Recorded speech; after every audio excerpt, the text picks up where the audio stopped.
जब योगी जी की सरकार बन रही है तो संभल के अंदर एमएलए किसका होना चाहिए? समाजवादी पार्टी का, बसपा का या भाजपा का? यदि भाजपा का एमएलए होगा तो विकास की गंगा बहाई जाएगी।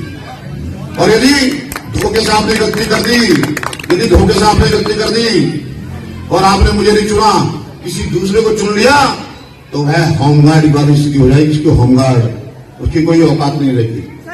तो इन होमगार्ड विभाग के लिए मैं एक आवाज उठाऊंगा कि इनको राज्य कर्मी का दर्जा भी दिया जाए। ये आखिरी लाइन आपने कल तैयार की है ना?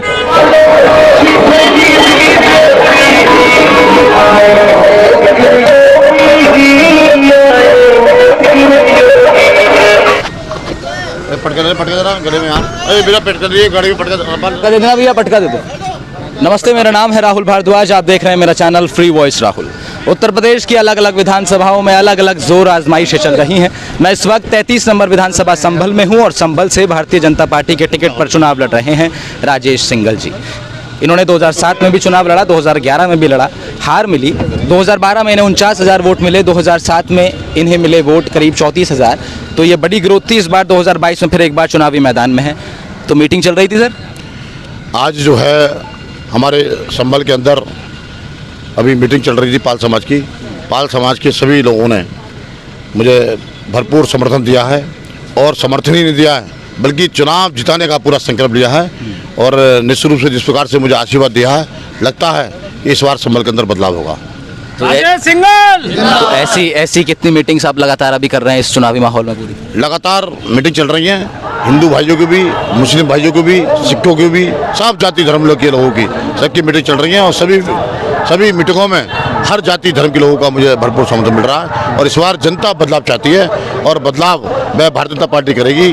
और भारतीय जनता पार्टी के रूप में सभी का आशीर्वाद से हम विजयी होंगे और विजयी होकर निश्चित रूप से संभल के जो मूलभूत समस्याएं हैं उन समस्याओं का पूरा हम समाधान करेंगे। जैसे मूलभूत समस्या में आप क्या देख रहे हैं? यहाँ पे रोजगार की समस्या है, डिग्री कॉलेजेस की समस्या है। तो फैक्ट्री लाने के लिए आपका कोई विजन जो आप बताना चाहें, आपके पास कोई विजन हो जो आप विधायक बनने के बाद उसको इम्प्लीमेंट करना चाहेंगे? मूलभूत समस्याएं जनता की, यहाँ पर रोजगार के लिए कोई ऐसा उद्योग नहीं है जिसमें हमारे नौजवानों को रोजगार मिल सके। मेरा ये प्रयास रहेगा अपनी योगी सरकार के द्वारा और मोदी सरकार के द्वारा भी कोई एक बड़ा उद्योग यहाँ पर स्थापित हो जिसमें कम से कम हजारों नौजवान जो इस क्षेत्र के अंदर बेरोजगार घूम रहे हैं, जो रोजगार न मिलने के कारण आत्महत्या कर रहे हैं, ऐसे नौजवानों को हम निश्चित रूप से ऐसे उद्योग से जोड़कर उनको रोजगार दिलाने का काम करेंगे। और संभल के अंदर कोई बस अड्डा नहीं है, रोडवे बस अड्डा है तो वो टूटा फूटा है, आपने देखा होगा, आप दिखाइए उसको जाकर, वहाँ पर जाके देखिए उसे, वहाँ उसे रोडवेज बस अड्डे को भी हम एक अच्छा एक डिपो, बड़ा डिपो हम बनाने का काम करेंगे जिससे एक सुख सुविधाएं, सारी सुविधाएं उसके अंदर हों, ऐसी हम सुविधा देने का काम रोडवेज बस अड्डे के रूप में करेंगे। इसी प्रकार से स्वास्थ्य के क्षेत्र में यहाँ पर कोई मेडिकल कॉलेज नहीं है, हम यहाँ पर मेडिकल कॉलेज खुलवाने की पूरी कोशिश की जाएगी। उसका फिर विशेष कुछ लाभ मिलना चाहिए सर जनता को ना, अगर भाजपा भी प्रदेश में और आप भी यहाँ विधायक बन जाते हैं तो उसका लाभ फिर जनता को कुछ विशेष मिलना चाहिए। हमारा पहले अस्पताल बंद रहते थे, ताले पर रहते थे, डॉक्टर नहीं होता था, ना कोई नर्स होती थी, ना कोई ये ना कोई नहीं होता था, कोई स्टाफ नहीं होता था। परंतु पहली बार भारतीय जनता पार्टी सरकार उत्तर प्रदेश के अंदर योगी नेतृत्व में बनी है पूरी दमदारी के साथ, और माननीय मोदी सरकार देश के अंदर दमदारी के साथ बनी है। तो आज आम जनता को लाभ मिल रहा है और आज चारों तरफ एक ही बात है, मोदी योगी के ऊपर जनता का विश्वास बढ़ा है। इसलिए बढ़ा है क्योंकि उस योजना का लाभ भी आम जनता को मिल रहा है पूरी ईमानदारी के साथ, ना कोई वहाँ पर भ्रष्टाचार है, ना वहाँ पर कोई घोटाला है, सीधे सीधे वहाँ पर उनको लाभ मिल रहा है। और इसके कारण आम जनता का विश्वास माननीय मोदी जी, माननीय योगी जी पर बढ़ा है। उस विश्वास के कारण आज भारतीय जनता पार्टी संभल के अंदर चुनाव जीत रही है। मुसलमानों को साधने की कोशिश है यहाँ पे, या फिर नहीं सोच रहे हैं उनके बारे में, पता है कि उनका नहीं मिलेगा, ऐसा कुछ? मुस्लिम भाइयों का समर्थन भरपूर मिल रहा है और जितनी हमें आवश्यकता है, आवश्यकता से ज़्यादा हमें उनका समर्थन मिल रहा है। और निश्चित रूप से उनके आशीर्वाद से, सबके आशीर्वाद से। मौजूदा विधायक से क्या आपको लगता है लोग काफ़ी अब नाराज़ हैं, थक गए हैं उनका ही कार्यकाल देखते देखते?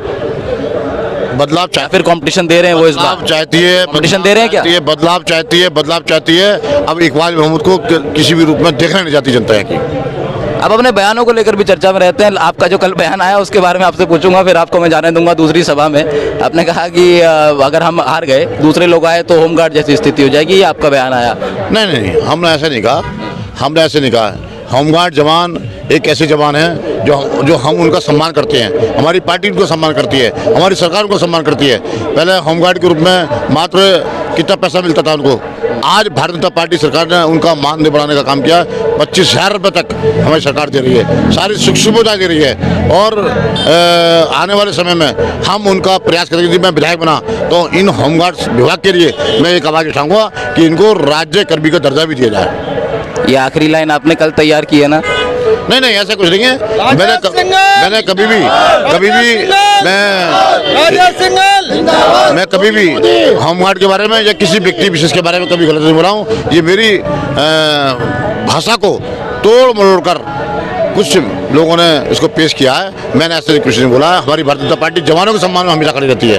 चलिए, जब आप विधायक बनेंगे हमारी उम्मीद है आप अपनी बातों पर खरे उतरेंगे। हमारी शुभकामनाएं आपके साथ हैं। तैयारी कीजिए डट के सर। बहुत शुक्रिया। फिर किसी और विधानसभा से किसी और जनप्रतिनिधि से मुलाकात कराएंगे आपकी और जानेंगे उनसे कि भैया क्या विजन है आपका। क्योंकि देखो, जो मौजूदा विधायक है वो तो मिलते नहीं है भाई। हम जैसे छोटे पत्रकारों से, पत्रकार तो हम है भी नहीं, घुमक्कड़ टाइप लोग हैं। तो जो प्रत्याशी हैं उन तक पहुंच जाते हैं, उनकी बात थोड़ी आपको सुनवा देते हैं, बस यही बात है। और क्या हाल है? चलिए, बहुत शुक्रिया वीडियो पे क्लिक करने के लिए, धन्यवाद।